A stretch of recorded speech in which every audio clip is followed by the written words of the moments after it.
പുതിയ തലമുറയിലെ വിദ്യാർത്ഥികളെ, കുട്ടികളെ എങ്ങനെ കൺട്രോൾ ചെയ്യുമെന്ന് ആകെ ബേജാറിലാണ്. കേന്ദ്ര സർക്കാർ ഇതിനിടെ ആകാശ് ടാബ്ലറ്റ് കുട്ടികളുടെ കയ്യിൽ കൊടുക്കാമെന്ന് പറഞ്ഞുകൊണ്ടൊരു വാർത്ത പുറത്തു വിട്ടിരുന്നു. അതിപ്പോൾ തൽക്കാലം മാറ്റിവെച്ചിട്ടുണ്ട്. എന്താ വിഷയം എന്നറിയില്ല, അതിന് പിന്നിൽ പല ചർച്ചകളും നടക്കുന്നുണ്ട്. ഏതായാലും ഈ ടാബ്ലറ്റും കൂടി കുട്ടികളെ കയ്യിൽ കൊടുത്തു കഴിഞ്ഞാൽ സ്മാർട്ട് ഫോണുകൾ കുട്ടികൾ ഉപയോഗിക്കുന്ന മാതിരി ടാബ്ലറ്റ് ഇങ്ങനെ ആകെ ഉപയോഗിക്കുമ്പോൾ എന്താണ് നീ നോക്കുന്നതെന്നൊക്കെ നമുക്ക് ചോദിക്കാൻ പറ്റും. കാരണം കുട്ടികൾ വെറുതെ ഫോണിൽ കുറേ നേരം കുത്തിയിരിക്കുമ്പോൾ ഇത് വേണ്ട സംഗതി എല്ലാം നമുക്ക് തന്നെ തോന്നാൻ പറ്റും, അവരുടെ മുഖം കണ്ടാലറിയും. പക്ഷേ ഈ ടാബ്ലറ്റൊക്കെ ആയിട്ട് ഇങ്ങനെ ഇരിക്കുമ്പോൾ അവർ ഇതേറ്റ് റൂമിലേക്ക് കണ്ട് കിടക്കുന്നത് നമുക്കെന്നാ പറയാൻ പറ്റുക? അവരറിയും വാപ്പ എനിക്കുന്നുണ്ടല്ലോ, നാളെ ഒരുപാട് വർക്ക് ചെയ്യാനുണ്ട്, എനിക്ക് ഹോംവർക്ക് ടീച്ചർ ഒരുപാട് പറഞ്ഞിട്ട് എവിടെ അവൻ്റെ ഹോംവർക്ക് മറ്റായിരിക്കും, എല്ലാം USB വഴി എല്ലാം കുത്തിക്കൊണ്ടിരിക്കുന്നുണ്ടാവും. അല്ല, നിങ്ങൾ ആലോചിച്ച് നോക്കുക, ഇനി കുട്ടികളുടെ കയ്യിലൊക്കെ ടാബ്ലറ്റ് വന്നു കഴിഞ്ഞാൽ എന്തായിരിക്കും അവസ്ഥ? അതായത് ഇത് ഗവൺമെൻറ് അംഗീകരിച്ച് കഴിഞ്ഞാൽ പിന്നെ വാപ്പാക്ക് എന്തോ പറയാൻ പറ്റുമോ, ഉമ്മാക്ക് വല്ലതും പറയാൻ പറ്റുമോ? ഇന്നിപ്പോൾ നമുക്ക് പറയാം, കുട്ടികൾ കമ്പ്യൂട്ടർ വെക്കുകയാണെങ്കിൽ, PC വെക്കുകയാണെങ്കിൽ, ലാപ്ടോപ്പ് വെക്കേണ്ട, മോനെ നീ കിടക്കുന്ന സമയത്ത് റൂമിലേക്ക് അത് കൊണ്ടുപോകരുത്, അത് ഇവിടെ തന്നെ പുറത്ത് വെക്കണം, അല്ലെങ്കിൽ കൊലാമിൽ വെക്കണം, അവിടെ പിന്നെ ഓഫീസ് റൂമിൽ വെക്കണം, എല്ലാവരും കണ്ടോട്ടെ, നീ ചെയ്യുന്ന പണി എല്ലാവർക്കും കണ്ടോട്ടെ, മോൻ പഠിക്കുന്നത് കാണുമ്പോൾ സന്തോഷമല്ലേ എന്ന് ഉമ്മാക്കും മാപ്പാക്കൊക്കെ പറയാൻ പറ്റും. ഒറ്റയ്ക്ക് ഇത് കൊണ്ടുപോയിട്ട് കുട്ടികൾ ചെയ്യുമ്പോൾ നമുക്കൊന്നും പറയാൻ പറ്റത്തില്ല. ആ രീതിയിലേക്ക് ആധുനിക കാലഘട്ടം പോവാ. എൻ്റെ പ്രിയപ്പെട്ടവരെ, ഇതാണ് ലഅനത്തുല്ലാഹി ഇബ്ലീസ് ആദ്യമായി മനുഷ്യനെതിരെ ചെയ്ത തെറ്റ്. എന്നിട്ട് പടച്ചോൻ പറഞ്ഞില്ലേ, ലാ യഫ്തിനന്നകും ശൈത്താൻ കമാ ഖറജ അബവൈകും മിനൽ ജന്നah യൻസിഉ അൻഹുമാ ലിബാസഹുമാ. പരിശുദ്ധ ഖുർആനിൽ ഖാല അല്ലാഹു അസ്സ വജൽ, അല്ലാഹു റബ്ബുൽ ഇസ്സത്ത് പഠിപ്പിക്കുകയാ, ലാ യഫ്തിനന്നകും ശൈത്താൻ, ശൈത്താൻ നിങ്ങളെ ഫിത്നയിലാക്കാതിരിക്കട്ടെ. എങ്ങനെ? ഔറത്ത് അഴിപ്പിച്ചുകൊണ്ട് ശൈത്താൻ നിങ്ങളെ ഇടങ്ങേറിലാക്കാതിരിക്കട്ടെ.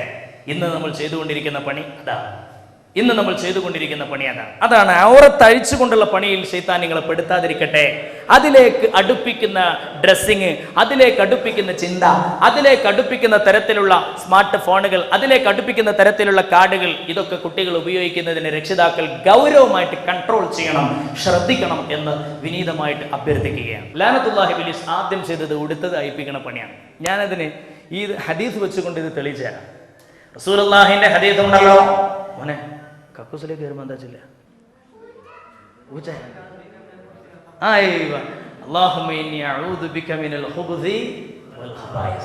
ബാംഗ്ലൂരിലാണെങ്കിൽ ചെല്ലണട്ട, കക്കൂസ് എല്ലായിടത്തും തന്നെയാണ്. അപ്പൊ നമ്മൾ എന്താ വെച്ചാൽ ഇത് വലിയ വിഷയമാണ്. കാരണം കാലഘട്ടം അങ്ങനെയാണ്, ആകെപ്പാടെ ക്യാമറയാണ്. CCTV എന്ത് പറഞ്ഞാലും വേണ്ടില്ല. നമ്മളിപ്പോൾ ഇന്ന് ഈ ഒരു ഇന്റർനെറ്റ് യുഗത്തിലും അതുപോലെ തന്നെ ഇത് വല്ലാതെ എന്താ പറയുക, ടെക്നോളജി നമ്മുടെ കയ്യിലെത്തിയപ്പോൾ ഇപ്പോൾ ഒരു പുതിയ നുമാവോ എന്ന് പറഞ്ഞ സാധനം ഇറങ്ങിയിട്ടുണ്ട്. അത് സാറേ ഞാൻ എവിടെ കിട്ടുമെന്ന് ചോദിക്കരുത്, ഉസ്താദിന് എവിടെ കിട്ടുമെന്ന് ചോദിക്കും. നെറ്റിൽ നിങ്ങൾ ഗൂഗിളിൽ സെർച്ച് ചെയ്ത് കഴിഞ്ഞാൽ പെട്ടെന്ന് അതിൻ്റെ ഫീച്ചേഴ്സ് പരിശോധിച്ചാൽ മനസ്സിലാക്കാൻ പറ്റും. നുമാവോ ക്യാമറയുടെ പ്രത്യേകത എന്ന് പറയുന്നത്, ഇപ്പം നൈറ്റിൽ വർക്ക് ചെയ്യുന്ന ക്യാമറ നമുക്കറിയാം. കുട്ടികളുടെ കയ്യിലേക്ക് എത്തുന്ന ഫോണുകളൊക്കെ സ്മാർട്ട് ഫോണാണ്. ഗാലക്സി S4 ഇറങ്ങിയപ്പോൾ കേരളത്തിൽ ഭയങ്കര മാർക്കറ്റാണെന്ന് പറഞ്ഞത്. കാരണം ഒക്കെ സെൻസറിങ് ആണല്ലോ. അങ്ങനെ ആക്കിയാൽ മൂപ്പരങ്ങനെ പോകും. കണ്ണുകൊണ്ടാണെങ്കിലും കൈ കൊണ്ടാണെങ്കിലും ഇങ്ങനെ ആക്കി കൊടുത്താൽ മതി, മൂപ്പരങ്ങനെ പോയിക്കോളൂ. കംപ്ലീറ്റ് സെൻസേർഡാണ്. അപ്പോൾ ഇങ്ങനെയുള്ള സാധനങ്ങളൊക്കെ പുതിയത് ഇറങ്ങുമ്പോൾ വല്ലാതെ പ്രിയമാണ്. അതൊക്കെ കുട്ടികൾക്ക് വാങ്ങിക്കൊടുക്കുകയാണ്. കുട്ടികൾ നേരെ ഇലാ ഹലർത്തി എവിടെയൊക്കെ പോകണമെന്ന് നിങ്ങൾക്കറിയാലോ. അത് നിങ്ങൾ ശ്രദ്ധിച്ചാൽ മതി രക്ഷിതാക്കളെ. കാരണം ഏത് ചെറിയ ചെറിയ കടകളിലും ഈ MMCൻ്റെ ഉള്ളിൽ കുത്തി നിറക്കാൻ പറ്റിയ BFകൾ നിറഞ്ഞു നിൽക്കുകയാണ്. നമ്മുടെ കുട്ടികൾ നേരെ ജനിച്ചത് മുതൽ അതിലേക്കാണ് പോകുന്നത്. കല്യാണത്തിന് രസമല്ല, ചാടിപ്പോക്കിനാണ് രസം. ഈ കാലഘട്ടം ഒക്കെ ആകപ്പാട് ഇടങ്ങാറായിരിക്കുകയാണ്. അതുകൊണ്ട് ഒരു ചെറിയൊരു കൺട്രോൾ നമുക്ക് അള്ളാഹുലേക്ക് മടങ്ങാണ്. പരിശുദ്ധ ഖുർആനിലൂടെ, ആത്മനിർവൃതിയിലൂടെ ഇബ്ലീസിനെ തിരിച്ചറിയുകയാണ്. ഇബ്ലീസിന്റെ എവർ ഫസ്റ്റ് ക്രൈം, മനുഷ്യനെതിരെ അവൻ വാളോങ്ങിയത് ലഅനത്തുല്ലാഹി ഇബ്ലീസ് ഔറത്ത് കാണിക്കൽ പ്രക്രിയയിലൂടെയാണ്. അതിന്ന് നമ്മൾ നടത്തിക്കൊണ്ടിരിക്കുന്നു എന്നാണ് ഞാൻ പറഞ്ഞു വരുന്നത്. ഓക്കെ, അപ്പോൾ കക്കൂസിലേക്ക് കടക്കുമ്പോൾ ചെല്ലേണ്ട ദിക്റാണ് മോനെ പറഞ്ഞത്. അല്ലാഹുമ്മ ഇന്നി അഊദു ബിക മിനൽ ഖുബുസ് വൽ ഖബാഇസ്. ഇതിന്റെ പിന്നിലൊരു രഹസ്യമില്ലേ? എൻ്റെ പ്രിയപ്പെട്ടവരെ, കക്കൂസിലേക്ക് കടക്കുമ്പോൾ എന്താ? അല്ലാഹുവേ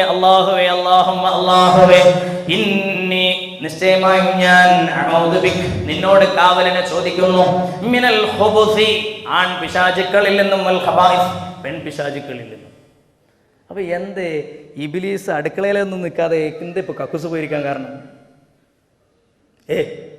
ഇബ്ലീസ് അടുക്കളയിലൊന്നല്ല കക്കൂസിലുള്ളത്. കാരണം എന്താ അറിയാം? എന്താ ഇത്ര ഫ്രീ ആയിട്ട് ആണിന്റെ പെണ്ണിന്റെ മുന്നും ബാക്കും കാണാൻ പറ്റിയൊരു സ്ഥലം വേറല്ല. ഇബ്ലീസിന് ഇത് കണ്ടിരിക്കലാണ് ഇഷ്ടം. അതുകൊണ്ട് തിങ്ങി നിറഞ്ഞിരിക്കുകയാണ് കക്കൂസിൽ. ഖുബുസ് വൽ ഖബായിസ് റസൂലുള്ള പറഞ്ഞത്. ഒരു ഇബ്ലീസിനെ തൊട്ട് എന്നല്ല പറഞ്ഞേ, കണ്ടമാനം ഇബ്ലീസുകൾ നിറഞ്ഞിരിക്കുകയാണ് കക്കൂസിൽ, മൂത്രപ്പുരയിൽ. കാരണം നമുക്ക് എന്തായാലും ഈ പരിപാടി ഒഴിവാക്കണമല്ലോ, അതിനു വേണ്ടിയായിട്ട് ചെല്ലണമല്ലോ. ഇബ്ലീസ് അവിടെ കാത്തിരിക്കുകയാണ്. അവിടെയാണ് ഏറ്റവും വലിയ ക്യാമറ ഉള്ളത്. അതുകൊണ്ട് അല്ലാഹുമ്മ ഇന്നി അഊദു ബിക മിനൽ ഖുബുസി വൽ ഖബാഇസ്. ഇത് ജീവിതത്തിൽ നമ്മൾ ശ്രദ്ധിച്ചില്ല എങ്കിൽ ഒരുപാട് അപകടങ്ങൾ ഉണ്ടാകും. എൻ്റെ പ്രിയപ്പെട്ടവരെ, ഇതിലേക്ക് നയിക്കുന്ന തരത്തിലുള്ള ടൈറ്റ് ഡ്രസ്സുകൾ നമ്മൾ ഒഴിവാക്കണം. അത് ആൺകുട്ടികളാണെങ്കിലും പെൺകുട്ടികളാണെങ്കിലും ലോ വേസ്റ്റ് പാന്റുകൾ ഒഴിവാക്കണം. ഇസ്ലാമിക ശരീഅത്ത് വിധിവിലക്കിനനുസരിച്ച് മാത്രം ഡ്രസ്സുകൾ വാങ്ങിക്കൊടുക്കണം. അതാണ് ഏറ്റവും പ്രധാനമായിട്ട് രക്ഷിതാക്കൾ ഇതുമായി ബന്ധപ്പെട്ട് ശ്രദ്ധിക്കേണ്ട കാര്യം. എൻ്റെ പ്രിയപ്പെട്ടവരെ, പെൺകുട്ടികൾക്കും ആൺകുട്ടികൾക്കും ഒരുപാട് നമുക്കറിയാം. ഇന്ന് ഏത് ക്ലിനിക്കുകളാണെങ്കിലും MBBS ഡോക്ടർമാർ, പ്രത്യേക സ്പെഷ്യലൈസേഷൻ ഗൈനക്കോളജി ഡോക്ടർമാർ കാണാം. ഇന്ന് ഇൻഫെർട്ടിലിറ്റി ക്ലിനിക് അല്ലേ, ഇൻഫെർട്ടിലിറ്റി ക്ലിനിക്ക് കൂണുപോലെ പൊട്ടിമുളക്കുകയാണ്. എന്താ കാരണം? ടൈറ്റ് ജീൻസ് വർദ്ധിച്ചു. പെൺകുട്ടികൾ പ്രത്യേകിച്ചും വളരെ ശ്രദ്ധിക്കേണ്ട കാര്യമാണ്. CBSEയുടെ സിലബസിലൊക്കെ വളരെ വ്യക്തമായിട്ട് പറയുന്നുണ്ടല്ലോ. യഥാർത്ഥത്തിൽ എന്താണ് ഈ ഇന്നർ ഡ്രസ്സുകൾ? ഇപ്പോൾ നമുക്ക് 2 to 5 വരെ ഡിഗ്രി ടെമ്പറേച്ചറാണ് ആണിൻ്റെ ടെസ്റ്റിസിന് പാടുള്ളൂ. അതുകൊണ്ടാണ് പടച്ചോൻ ആ അവയവം പുറത്തേക്കിട്ടത്. അത്രമാത്രം കരുതലോടുകൂടി പടച്ചോൻ അങ്ങനെയാക്കി. എന്നിട്ട് നമ്മൾ ടൈറ്റ് പാൻറ് ഇട്ടിട്ട് അതിനെ വീണ്ടും ചൂടാക്കുകയാണ്. അപ്പോൾ ആകെപ്പാടെ പ്രശ്നമാവും, ഉള്ളിലാകെ പ്രശ്നമാകും. സെമിനൽ വെസിക്കൽ ഗ്രന്ഥികൾ പ്രശ്നം വരും. അത് ഉൽപ്പാദിക്കപ്പെട്ട അതിൻ്റെ അളവിൽ വ്യത്യാസം വരും, കൗണ്ടിങ് കുറയും, ഒരുപാട് പ്രശ്നങ്ങൾ ഉണ്ടാകും. ടൈറ്റ് ഇടുമ്പോൾ ഒരുപാട് പ്രയാസങ്ങളാണ് ആണുങ്ങൾക്ക് വരുന്നത്. ആണുങ്ങൾക്ക് മാത്രമല്ല, പെൺകുട്ടികൾക്ക് അതിലേറെ പ്രശ്നങ്ങളാണ് വരുന്നത്.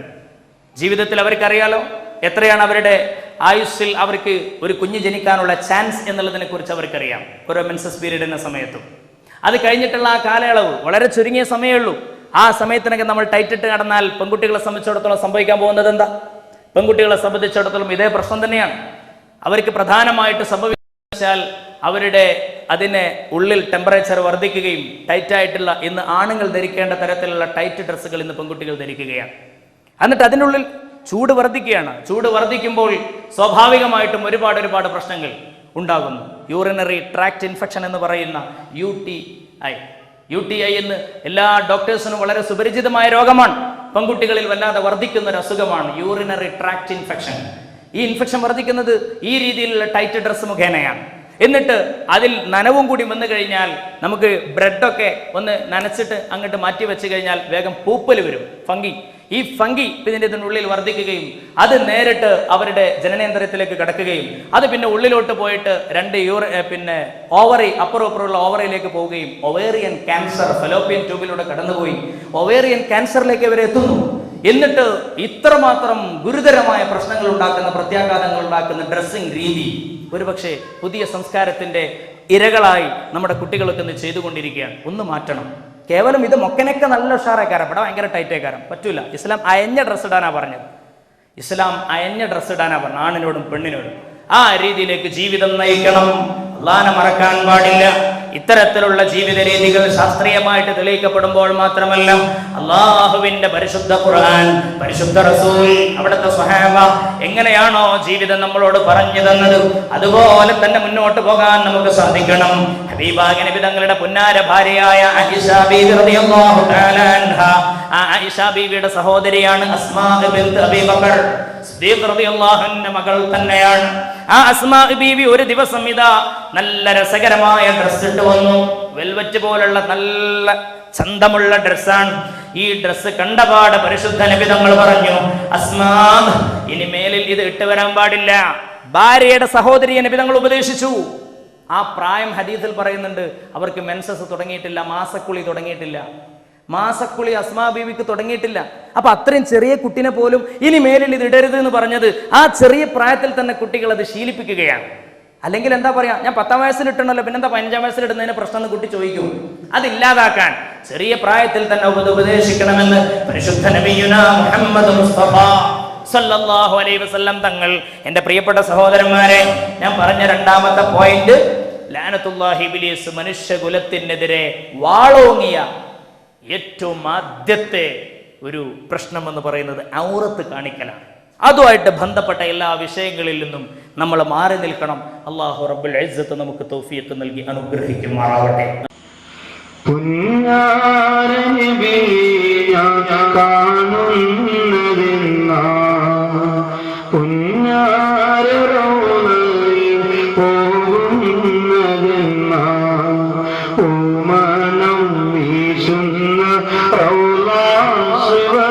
ശിവനത്തിൽ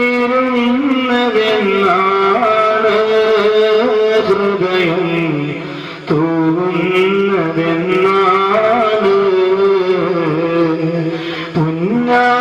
പുന്നാരനിതീന